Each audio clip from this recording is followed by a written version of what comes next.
Your goal is not enough. Hello there everybody, this is Daniel with Music Labs. I am starting a beginner's guide to guitar. This is going to start from the basics, as in the strings, all the way up to intermediate and advanced levels. It'll take some time, but we'll get there.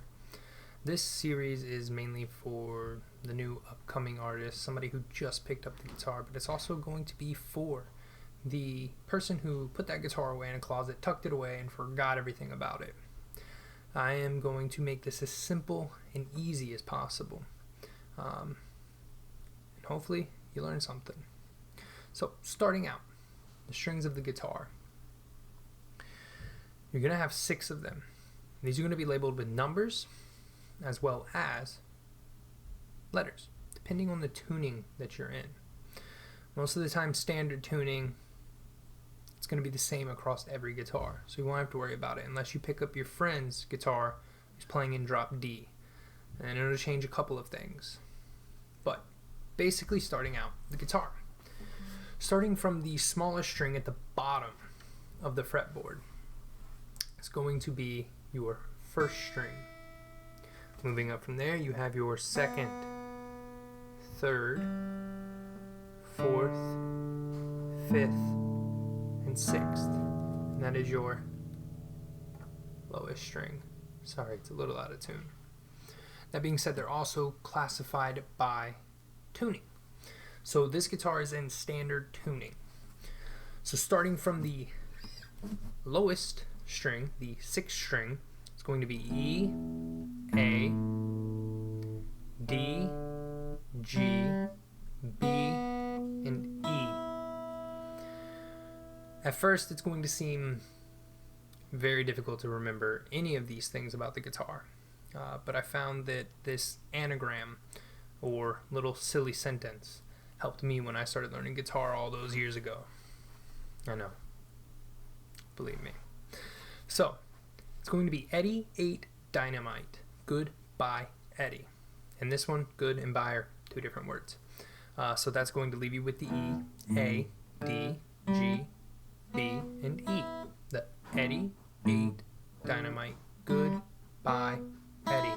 Now this only works starting from the 6th string going to the 1st string, which is a little weird because most of the time guitarists refer to it, or tab-wise and so on and so forth, they always refer to the 1st string flipped.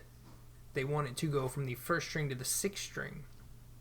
So my way of learning it could be a little backwards, but I've noticed that it has helped tremendously with my progression, starting from the beginning, because it gave me something silly to remember these things by. So that being said, while looking at the guitar, you have 6 strings. You also notice these little rods in between each, basically a segment. Each segment is broken up by these little itty bitty silver rods.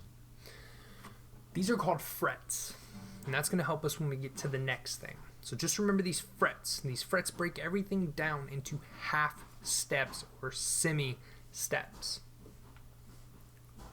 And this is going to help because music is defined by 7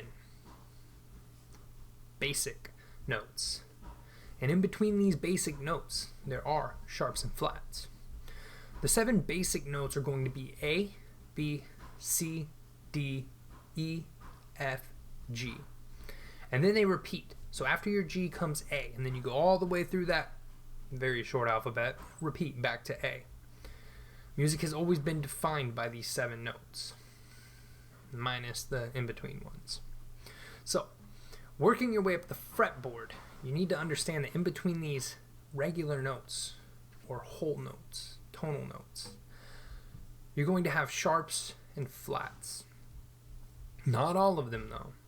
In between E and F, there's no sharp or flat, as well as in between B and C, there's no sharp or flat. So that narrows it down for what you have to remember. That being said, I'm going to show you a few tricks. So your biggest string, your 6th string, it's going to start on an E because open, no hand on the fretboard whatsoever. It's going to be E.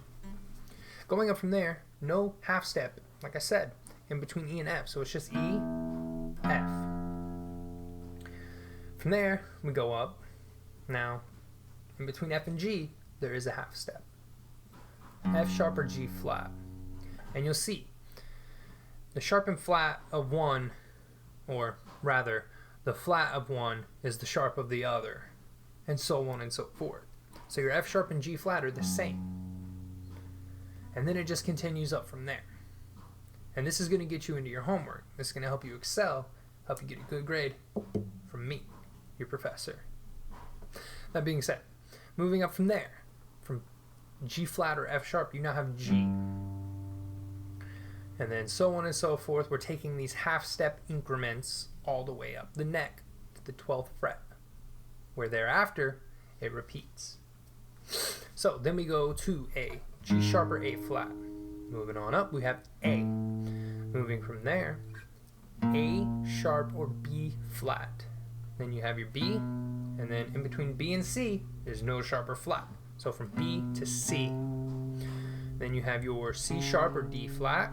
Then you have your D.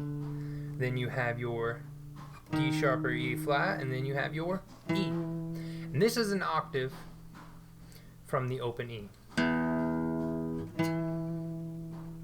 And you'll remember, Eddie was said twice in our silly little sentence. So that being said, all of those notes coincide for your high E string as well, your first string.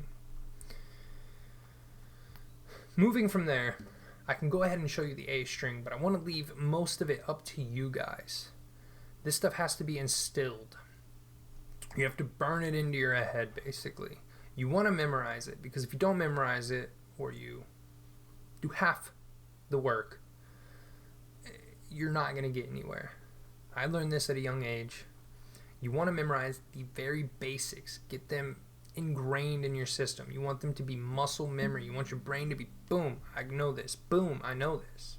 Because when you sit down with other musicians, you want to be able to, one, either keep up, or two, help them along. Because not everybody is on the same level. You could be better than somebody, and somebody could be better than you.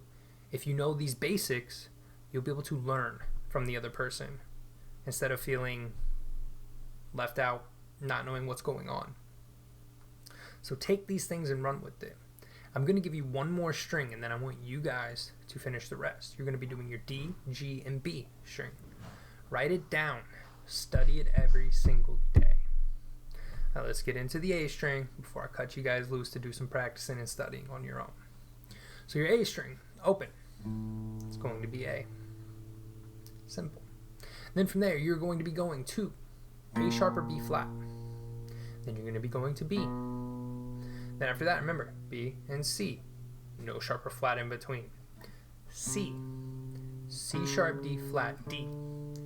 E flat, D sharp, E. And then remember again, in between E and F, no sharp or flat. So you're going to be going to F. Then F sharp or G flat, G, G sharp or A flat, then A. Once you learn these, and the other three strings that you have to do, you're going to be learning that many of these things tie together. They overlap. Everything is going to coincide within one another. When going from one scale degree to another scale degree, or going from one chord to another chord within a singular chord progression, which we'll get into in future videos, coming up rather quickly actually, because there's not too much to the basics to learn. Once you learn it, you need to take it and you need to run with it. So that being said, you're going to see everything stacking like boxes right next to each other, one right on top of the other. And this is going to build a palette for you to paint with music notes, to make your creation, to play others' creations, to tone and hone your skills. It's not going to be easy. It never is. I wish I could have known that when I began. I spent many hours practicing inside my room alone in the dark to build muscle memory. But it takes time. It really does. So go ahead and get out there, guys. Practice. And I'll catch you in the next video.